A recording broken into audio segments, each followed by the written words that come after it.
Welcome to the Storytellers, the radio show and podcast that features those who choose to leave their mark on the world through the art of story.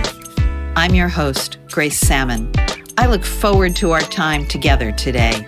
Now, let's meet our storyteller.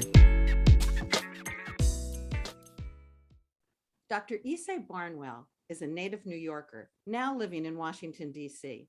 She is the only child and the perfect blend of her mother, a registered nurse, and her father, a classical violinist. She holds a PhD in speech pathology and a master's in public health, and has been awarded multiple honorary degrees. A professor for many years at the esteemed Howard University, she worked in community health-based programs in computer technology and the arts. She also administered health programs at Children's Hospital in Washington, D.C., and Gallaudet University. For 34 years, Dr. Barnwell was a member of the a cappella musical group Sweet Honey in the Rock. This work by this amazing a cappella group is how I came to know of Dr. Barnwell's work. In Sweet Honey, I was entranced by the special magic of words, music, and the power of the unaccompanied voice. It is my immense pleasure today to welcome Dr. Barnwell to the microphone. Good morning, Dr. Barnwell. Good morning. How are you? I'm delightful, and you have no idea how honored I am that you would spend time with me this morning. The title of our episode is Science, Storytelling, and Song, and you have such a legacy of those things. So let's start with science. How did you get into science in your life? My mother was a registered nurse.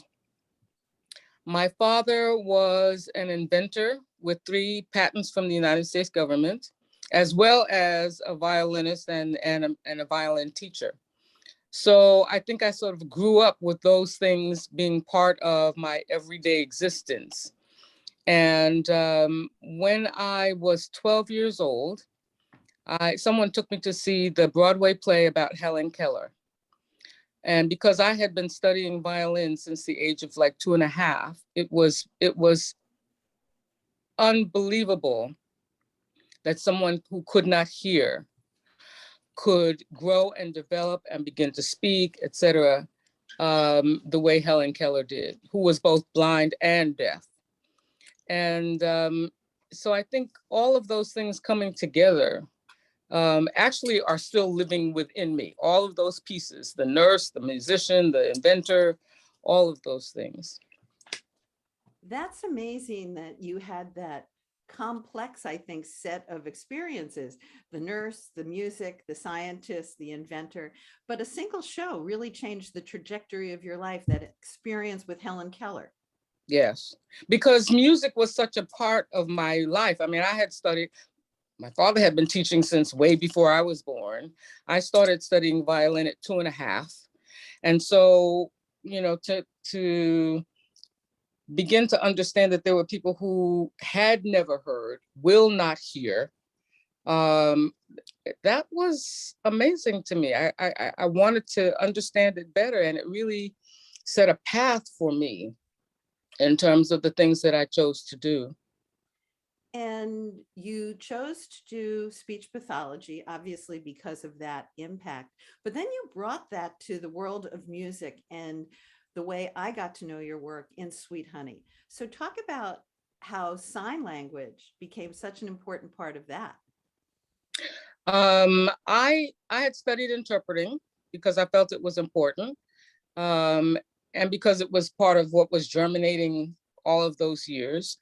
And so Bernice Regan heard me singing and saw me signing at the same time and invited me to come and participate in a workshop for about a month during the summer, which Sweet Honey had every year. It was where they sort of listened to the talent in the community and look for people who might be substitutes or new members, etc. And I was very excited because I was very excited by Sweet Honey in the Rock, and I knew who Bernice Johnson Regan was. And then they accepted me as a member I think because they thought that I could sing and interpret at the same time. And I had to explain to them that interpreting was not for myself. Interpreting was for somebody else.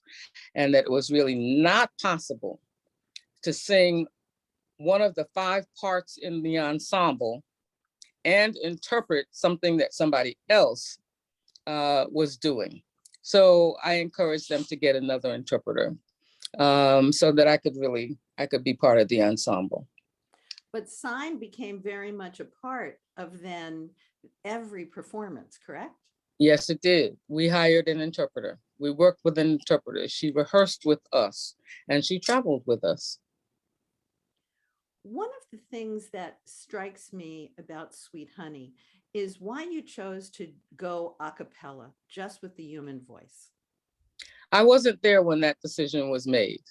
But Bernice Johnson Regan had a history of singing in what was the fashion. I mean, people just sang. In the church that she grew up, I don't think they had an organ or a piano. I think people just, the congregation sang.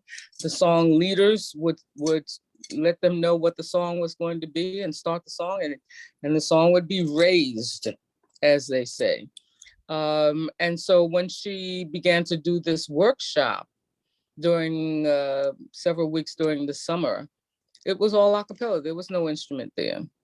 And so during that time, when I became aware of it and was invited to come and join, I found that very exciting. I had sung in an a cappella choir in college, and I had a lot of musical background behind me, so it was a lot of fun. There also was not a note written on page. It was all, she sings, we sing back. She would say, if you have a harmony part, add it. And that for me was fabulous. I mean, again, I had sung in choirs and ensembles all through college. And so to be in a group that had that kind of freedom, where you did not have to follow the little notes and dots on the page. that I did not know about the group. Yes, so, there was no written music ever shared between us. That's astonishing. So it's so organic. It's so ingrained in you. Yes. That's a fabulous piece to know about.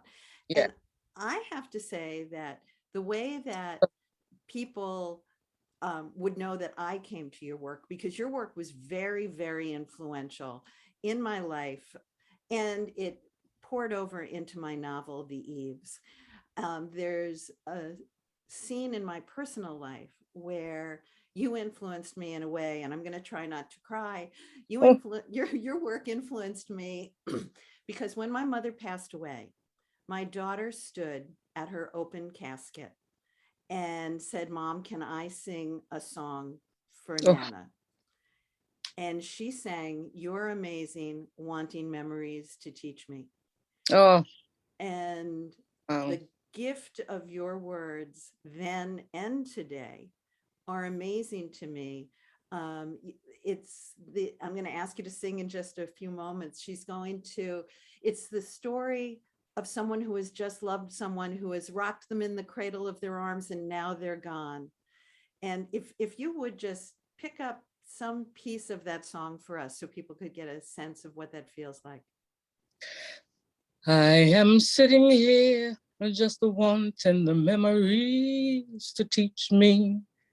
Oh, I lost the words, just lost the words. The whole thing came flooding into my head and I got confused. I'm a horrible singer, but I am sitting here wanting memories to teach me.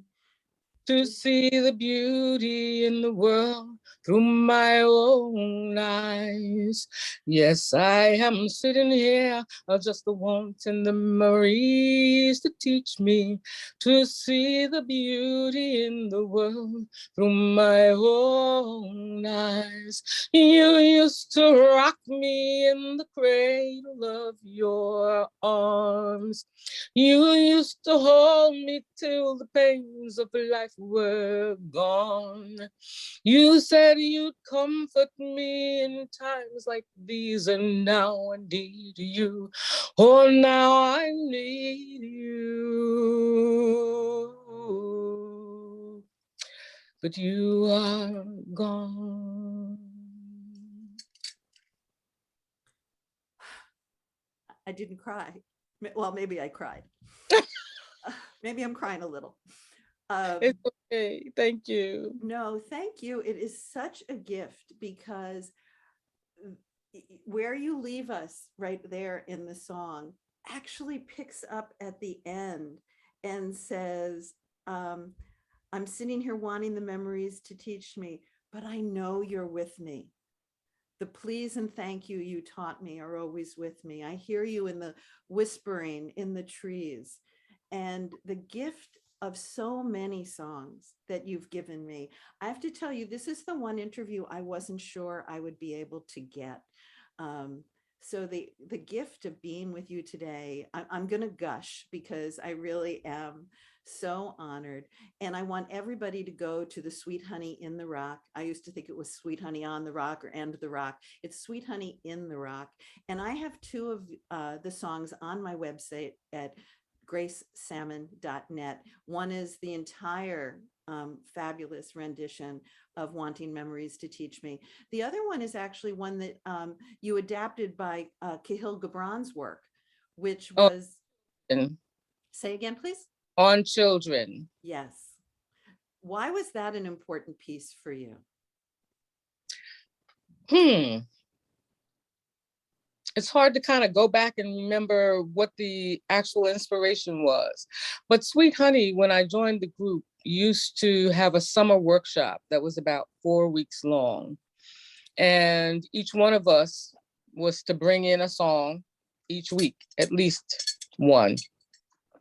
And for some reason that I don't recall right now, that piece of writing made a lot of sense to me.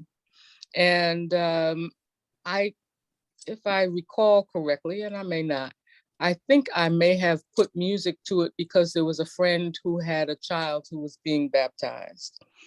And I sang it for the group because it was a workshop and I was just, oh, listen, okay, so I wrote this last week. Because you are so prolific. The power of that song for me is that your children are not your children. They come through you, but they're not yours. You don't own them. You give them to the world. Yes. And in my novel, actually, that piece I use as the introduction, and Wanting Memories to Teach Me is the piece that I call the coda. So I have pieces of each of your works to begin and end my book. And bless you for doing that. Thank you. No, it's like I said, this is going to be a gushy interview because I think you're so fabulous. But it really makes a difference. And that's why those are on my website. And I had the gift of interviewing a woman the other day who runs an African-American bookstore out in Sacramento, California. And she had just lost her sister. And I said, okay, let's not do the work part right here. You just need to stop and go listen to Sweet Honey in the Rock and this song, and then we'll talk. So your gift continues for many generations, because this podcast, this radio show is very much about leaving our legacy. And I view you as leaving a legacy of your science with the health programs you did, with your storytelling, and with your songs. And I have to say that your bio is also one of the most modest bios that I have found. Your website is fabulous. People can find you easily on the web. But your bio leaves out things like you have 2 children's books. Yes. And you've done Sesame Street. So I love talking to authors as well. I didn't realize until I started doing my research that you were also an author. How did your 2 children's books come about, and why were they important for you? Wow. I have to try to remember. I'm not sure even which one came first. Actually, I think On Children came first as a song that I had read the lyrics of Khalil Gibran many times. And I think as I was joining Sweet Honey, there was a workshop that we did every day, and everybody who was in the workshop had to bring in a song. And somehow or other, that was one of the ones that just began to sing itself to me, and I brought it in and began to sort of sing it, and other people started joining in, and it came to fruition. Wanting Memories, it has a totally different context, some of which I don't really remember accurately right now, but clearly for someone who, you know, I was thinking about, who I had lost. Absolutely. And so that was a tribute to that person. And I love one of the songs that I love is No Mirrors in My Nana's House. Mm-hmm. And you created a children's book around that. Yeah, I did. Well, the text for the book is actually the text for the song. And fortunately, Cynthia St. James, who is a great artist, a wonderful artist, became aware of it and asked if she could illustrate it. And I think she did a fabulous job with it. So what I love about that book, even though I'm obviously not a Black or brown girl, it really speaks to self-image. yes, yes. And that is, I think, for many people, and certainly for many women, such a thing we wrestle with, and I think in such stupid ways. It's so important. But the lyrics of your song are, and I don't recall all of them, but it's like, when in her Nana's house there were no mirrors, so she never knew that her nose was too flat, or this or that. And Right. Even as a little white girl. Yeah, she didn't have a standard to compare herself with. And I actually grew up with a really good friend who had no mirrors in her house. I was always stunned by that. And I didn't realize that it had impacted me until something brought it forward. And I'm like, wow, I need to get this down somehow. And so that's kind of how that came out. And she always knew what she looked like, because it was either her mother or her grandmother every day would describe how she looked. I think that's fabulous. And her mother or grandmother probably said things like, you look beautiful, you look fabulous, empowered. How her hair had been braided. She described the colors that she was wearing that day. All of those details. Who thinks to do that? But that was how she grew up every day. So. And that's fabulous. I loved, even as a white girl, that really spoke to me of not being critical and just being grateful. And right. It's another fabulous song that I love that you shared.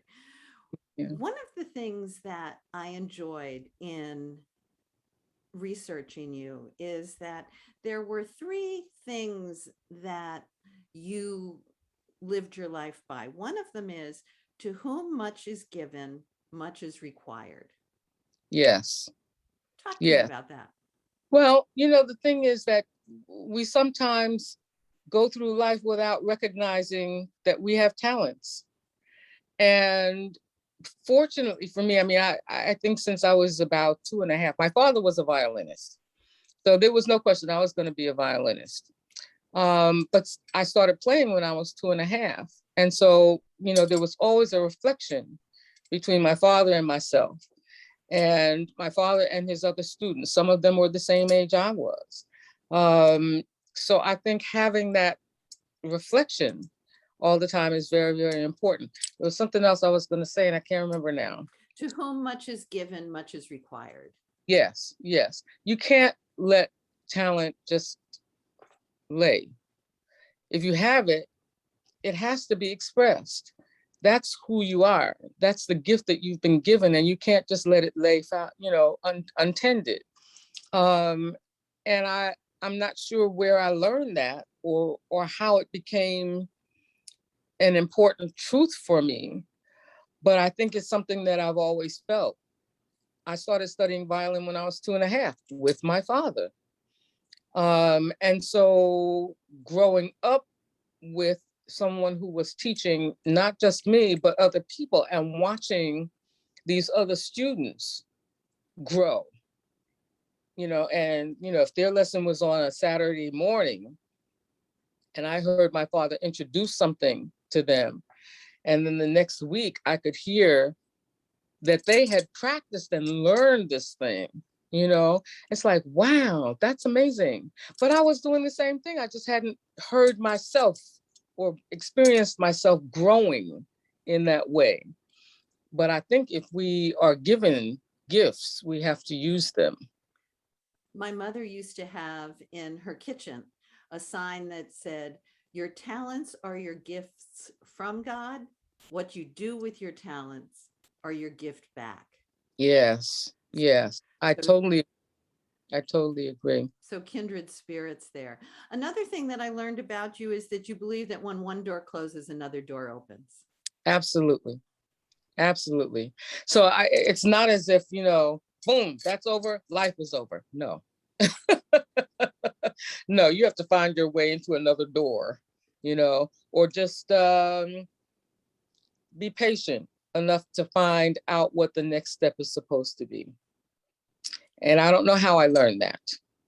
But it's something that I feel very strongly, that there is something coming next. There is something you are growing into something, you are directed into something. And somehow or other that has to be witnessed, expressed. You can't just sit on it. We really are kindred spirits. So I'm so glad we're having this opportunity to talk. In my book, we talk about never being done, that regardless of our age, we still have another door to walk through, another opportunity. And the characters in my books, the youngest is 15, the oldest is 94. Do you have some words of wisdom for aging for some of us? Oh, Lord, I don't think so. Keep going through that door. Yeah, definitely. As long and as many times as possible. Is there a secret to growing old with that mindset? I don't know. I haven't really thought about it. Okay. Yeah. Well, you've done so many things, as I mentioned. You've traveled in multiple continents. You've been an inspiration, and you're really leaving a legacy of song, story, and science. And one of the things that I loved about reading about you was that you thought it was always important to say yes. Absolutely. Because if we don't, we miss so many opportunities. I think, invitations and questions are the way in which we evolve. If no one ever invites you, if no one ever asks you, we just stuck in our space. And so all invitations, all requests, et cetera, et cetera, et cetera, we have to pay attention to them. We have to respect them. And sometimes, there are things that we can't stand, things that we don't understand, things that we don't want to necessarily see ourselves in, but they are the step to the next experience in our life. And they open doors, that you would never even know that they existed. Well, you've opened doors for me. I love the doors that have opened for you. Thank you for being with me today, Dr. Barnwell. This will not be our last conversation. Thank you so much. You are so welcome anytime.